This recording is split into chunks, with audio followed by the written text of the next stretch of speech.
Hello beautiful soul! Welcome back to my channel. This is my channel, Aimee from Japan, Pisces, kabayan. This reading is for you. 48 hours, no? Okay. Pisces, maraming salamat muna sa aking mga subscriber, new subscriber, cross-watcher, at sa mga bagong pasok dyan. Welcome na welcome kayo sa bahay ni Ate Aimee. Maraming salamat din sa nakakataba ng puso ninyong mga comments dahil halos lahat kayo is resonate. Keep comment lang mga kabayan, ang inyong energy is naiwan dyan, pati pangalan nyo. Binabasa ko, makuha ko lang yung energy nyo, makaresonate lang kayo sa ating reading.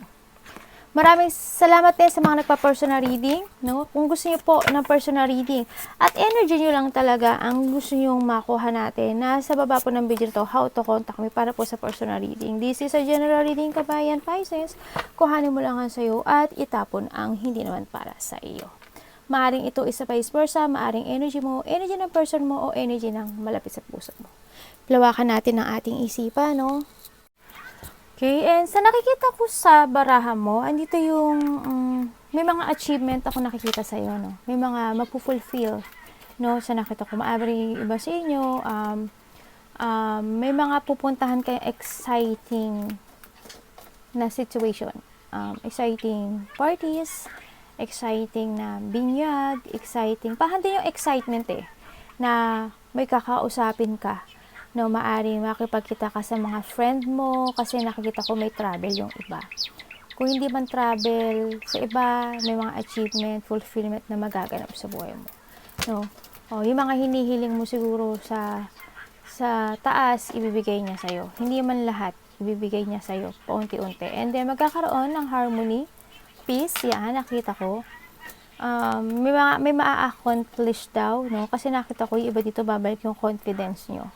Yan, babalik yung pagiging strong, yung sitwasyon na, yung feeling na nakita ko naman sa'yo, hindi kayo madaling masiraan ng loob, as in, maaring may tutulungan ka, ganyan, may mga tutulungan ka siguro sa trabaho mo, o kaya sa malalapit sa puso mo, maaring ganun, baka may hihingi sa'yo ng tulong, or may tutulungan ka sa iba, ganun. And then, yan, within 3 months, sa iba, siguro, may pagkikita, no, ng maaring sa business, maaring kakilala, may mga dealing, collaboration, pag-uusap, maybe sa iba is community, may magkakaroon ng mga pagpaplano, kumbaga. No? And then, nakikita ko nga dito, yan, mga past person, siguro, na makikipagkita siguro iba dito, no? Yan. Maaring may tao na sa nakaraan, na kukonek sa'yo, or gusto kang kausapin, or ikaw ang kukonek. Yun na nakita ko ito. Maaring may mga naaalala ka rin na namimiss, maaring namimiss, o nare-reminiscing mo yung mga happy memories ng tao in the past. Maaring kasamaan mo sa trabaho, maaring dati mong karelasyon, yan, baka naaalala mo o namimiss mo siya. Ganyan. No, nakikita ko dito. Sa iba gano'n, i-connect nyo kung saan siya. Yan ang nakikita ko. Nakita ko rin na yung mga problema, yung mga pinagdadaanan mo na struggle, yung stress mo, matatapos na. Nasa side ko na matatapos na siya. And then, may mga gusto ka daw gawin. Ang nakikita ko dito, no? May mga gusto ka yatang gawin na maybe a project. Baka yun yung pag-uusapan ng iba, no? Project, something, trabaho, maaring gano'n, no? Oo, maaring ganun pag-uusapan nyo. O kaya may mga ideas ka siguro na i-share sa ibang tao, ganyan. Makikipag-deal sa'yo, o ikaw ang makapag-deal, yan. And then, yun nga, maaring, you need to for sure. Nakita ko naman kung anong project, negosyo, trabaho, pagkakaperahan man yan, or ano man yan, na idea, na tumatakbo sa isip mo, you need to for sure. Kasi nakakita ko naman yung, magiging okay yung kalalabasin nito.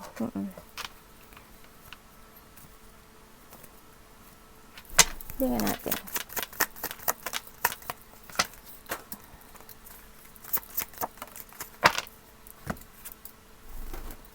Oh.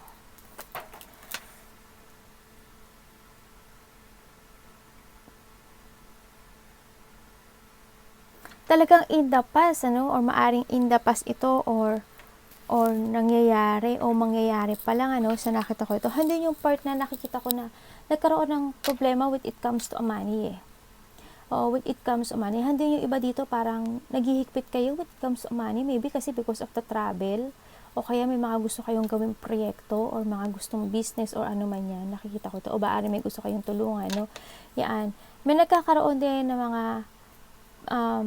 pag-uusap with it comes to money or trabaho ang nakikita ko dito. Or family. Kasi nakita ko dito, nagkaroon ata ng problema. Hindi nagkaintindihan ba ang nakita ko dito? It comes to lovers, nagkaroon ng third party. Ano? Maybe also this is the past. Kasi nakita ko yung confidence mo na ngayon eh. Oo, yun na nakita ko. Hindi yung part na nagkaroon ng, sa iba dito nagkaroon kayo ng mga unexpected change when it comes to isang relation sa trabaho o sa family man yan o kaparahan yan, nakita ko dito. Siguro nagkaroon ng mga sitwasyon na may mga nangako or may mga pangako na napako. Ganun na nakita ko. Kasi nakita ko yung pagiging nag-matured ka na eh, no? Nagkaroon na ng maturity when it comes sa'yo eh, dito, no? Sa nakita ko. Parang you live the past. Kumbaga, past is past. Ganyan. Madali ka naman makamove on. Yung iba sa inyo, Pisces ka na nakikita ko. Magkaroon talaga ng, ng mga hindi magandang masayang family, trabaho, business, ganyan. Nagkaroon ng mga burden, no? Nagkaroon ng mga away sa iba. O iba dito, domestic, ano? Ganyan. And then, handun yung hindi pagkakasundo-sundo sa tahanan, sa trabaho, mga kasamahan. Iba dito, nagkaroon talaga ng mga away when it comes to a family o baka lang nagkaroon ng mga hindi lang nagkasundo talaga sa when it comes to a money, no? Maaring ganun. Baka may makapinag-usapan. Kasi nakita ko naman na iba dito nakahil na. Yes, nagkaroon na ng move on. Naka-move on na kumbaga. No? Kumbaga, nahandun na kayo sa part na you're taken to a higher path. Nagkaroon na ng harmony and peace, no, dito sa sitwasyon mo. Yes, you are now in a new horizon sa nakikita ko sa'yo dito. Kasi nahandun na yung confidence, eh, no. It's good naman sa nakita ko sa'yo. Iba dito, siguro you need dito sa mga ganito. The world and the world, oh.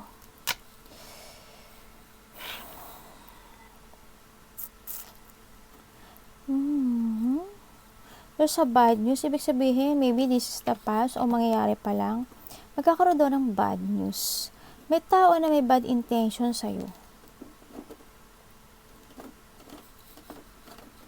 Mayroon.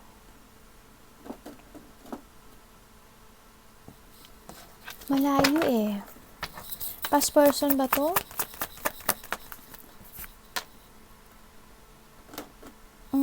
Past person. Kasi nakita ko you are moving eh. Nakamove ka na. Handun na yung parang na-overcome mo na rin yung situation na to. Parang in the past, nagkaroon ng mga bad news or mga pangakuan na napako, ganyan. Nagkaroon ng paglalaro, no? Sa nakita ko dito.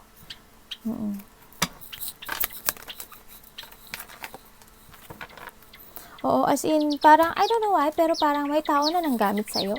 Ginamit ka ba? May tao na nanggamit sa'yo. Parang, ano tawag din? Parang, ano siya, dumikit sa sa'yo dahil kailangan ka niya. No? Or maari sa iba mangyayari pa lang to. Baka may tutulungan kayo, o may humihingi sa'yo ng tulong, ganun. Tapos tutulungan mo siya. Pero, medyo hindi maganda yung resulta, no? Yun, siguro in the past, sa inyo, sa iba, past na to. May tao dito na parang ginamit ka lang, at may tao naging unfaithful, disloyal, yan, sa nakita ko dito, and then, maaring iba dito, part of the business, o kaya iba dito is ka-relationship, no? Nakita ko talaga na nahandun may mga binilak na kayo sa buhay nyo, no? Sa nakikita ko dito. Handun may tao kasi ako nakita na naging sakim dito sa sitwasyon mo. Naging parang sarili niya lang iniisip niya. I don't know kung naging gold digger siya.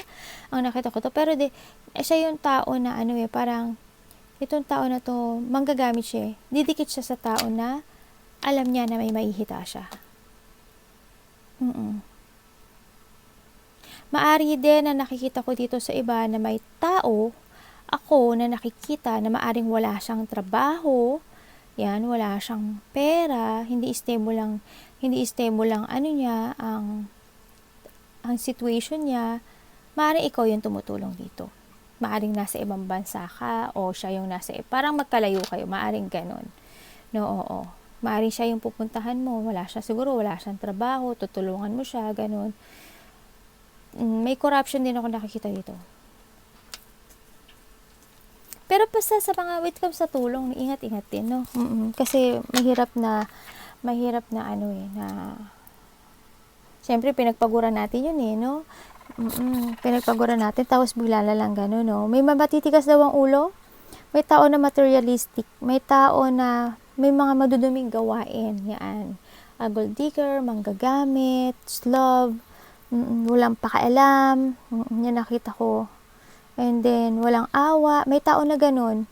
Ano siya, hindi siya supportive actually, no? Yan, ay ano mo na lang kung sino yung tao na yun sa buhay mo.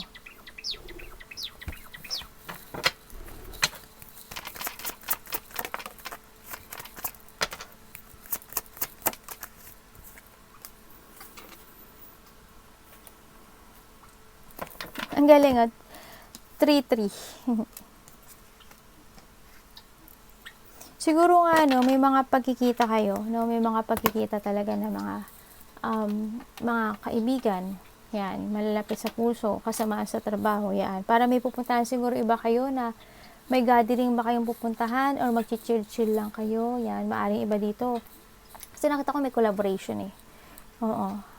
And then nakikita ko naman na there's a person here, maybe ikaw or vice versa, na yung close friend mo or kamag-anak mo siya, pamilya mo siya, na makakatanggap ka daw sa kanya ng love and support yan. Or vice versa, ikaw ang magbibigay. Maaring gano'n, no? Yun ang nakikita ko dito.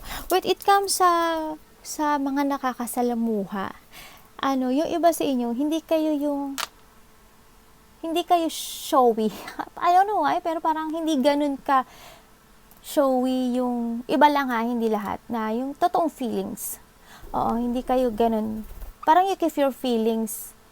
Oo, pag masaya kayo, syempre masaya kayo. Pero hindi overall. Yun. Pero masaya kayo, oo, ganun. Yan, parang yung kinikip mo yung feelings mo. Hindi 100% ipapakita mo sa kanila. Yan. May mga sitwasyon din ako na nakikita na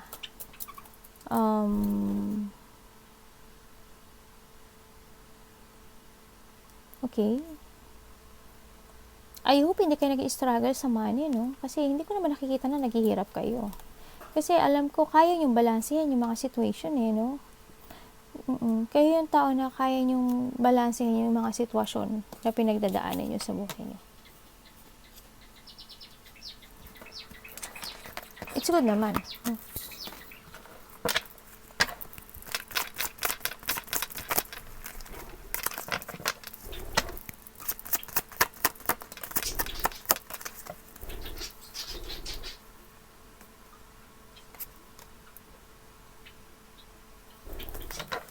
Sino po?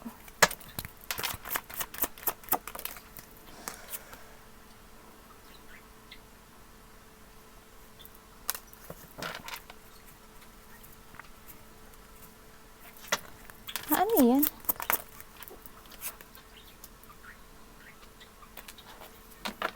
Ang galing, tatulayin natin. Ibig sabihin, okay.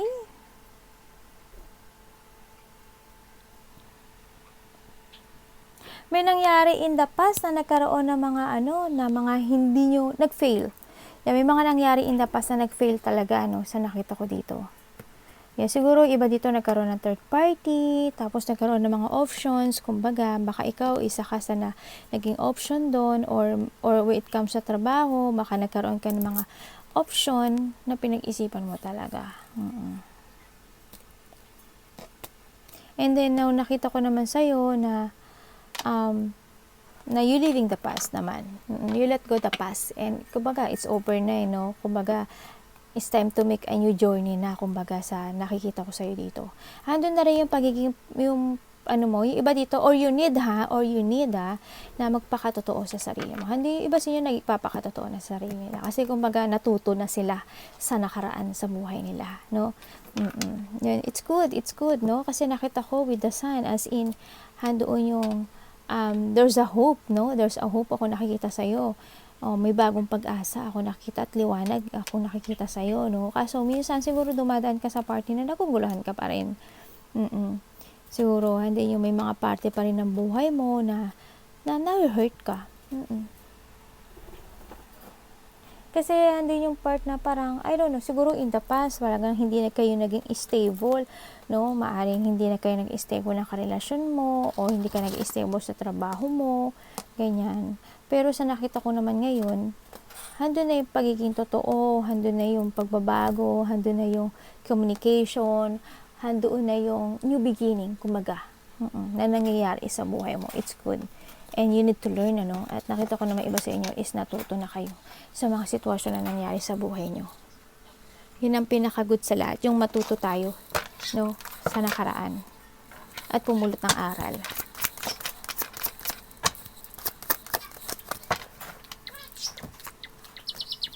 Siguro, oo, handun na kasi nakita ko na sa'yo na talagang, handun na you speak Nagkaroon na, you release yourself dito sa sitwasyon na sobrang na self-imprisonment ka. Nagkaroon ng mga victim mentality dito. And then, nakita ko naman na nagkaroon ka ng clear mind sa buhay mo. Yes, nagkaroon ng mga clear mind and talagang nanindigan ka, no? As in, nanindigan ka sa sitwasyon na to para wala makakuha ng freedom at makaramdam ng freedom at ma-release mo yung self mo sa sitwasyon na painful, no? Sa nakakita ko dito. Talagang handoon na you starting a new beginning and you learn, no? Sa nakita ko dito. Kumbaga nagkaroon na uli ng mga bagong plano when it comes to a plan sa mga pagbabago sa buhay mo. Siguro may mga nangyari in the past na binatikos ka, no? Sa nakita ko dito, no? Kasi handun yung andaming nakita ko na nagalit sa iyo or may taong inggit sa iyo. Pero sa ngayon, sa nakita ko naman, yung sa pagdedepensa mo sa sarili mo at pagprotekta mo sa sarili mo, ayun naman nakita ko na paninindigan mo na naging okay naman ang lahat.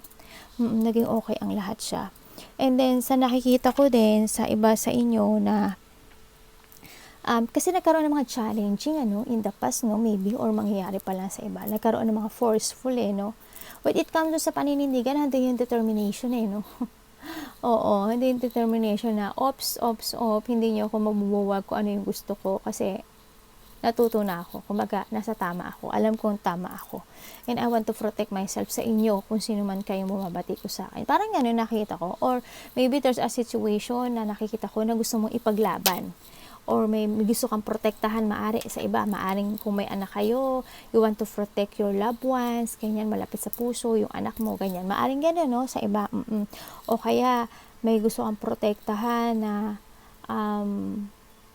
kapatid mo, o kaya nanay mo, maaring gano'n, no? Sa iba, yan, kasi nakita ko na nagkaroon na ng bagong kulay sa'yo. Kumbahan doon na yung kumbaga naharap mo yung takot mo. Yun ang naharap mo yung takot mo. Yes, nagkaroon ng mental strength sa'yo. Very good yan. Kasi dito nga, nakita ko nga sa'yo na natapos na yung mga problema mo. Yung mga bigat na nararamdaman mo talaga, no? As in, nagtapos na. And there's a new beginning talaga na nangyari sa'yo. And then now, andito na yung part na, nakita ko na yung, nagkaroon na ng justice. No? Bakit po yan?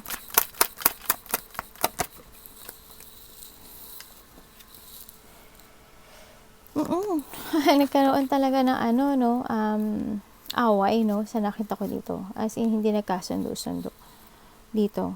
And then, napagod ka. Parang meron kang sitwasyon na gusto mong gawin. Parang kasi parang nagkakaroon ng depression sa'yo. Halimbawa, nagkaroon na ng finding peace, nagkaroon na release na, naging okay na ang lahat. Pero meron pa rin tinatawag yung puso mo sa iba.